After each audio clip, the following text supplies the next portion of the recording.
غير بربع صدر دجاج درت هاد المملحات المقرمشه اللي تقتل بالبنه. في شويه زيت وزبده راح ندبل هذاك البصل تاعي مليح مليح. كي يبدا يدبل راح نزيد له هذاك صدر الدجاج اللي عندي اللي كنت قصيته رقيق خلاص وتقدروا ترحيوه. كي يبدا يدخلوا طياب راح نزيد له الملح فلفل اسود.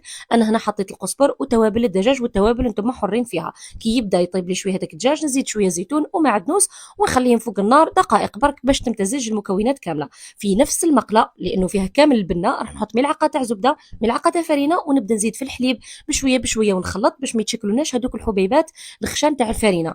بعدها راح ندير شويه ملح فلفل اسود ونزيد شويه تاع فرomاج اذا حابين حتى تحصلوا على القوام هذا. لازم لا بيشاميل تاعنا تكون شويه ثقيله. مباشره راح نزيد لها هذاك الخليط تاع الدجاج اللي طيبناه في الاول، وشوفوا لي هذاك الحشو واش يجي بنين. صدقوني البنه تاعو خياليه.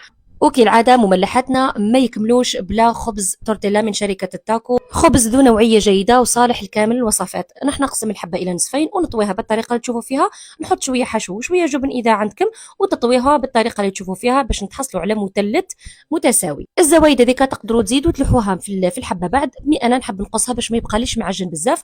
وبعدها راح ندهنوا بشوية تاع البيض ونعقبوا في لاشابلور ونقليه مباشرة في زيت سخون على نار متوسطة باش يطيب لي ويتحمر لي الله الله حتى للقلب.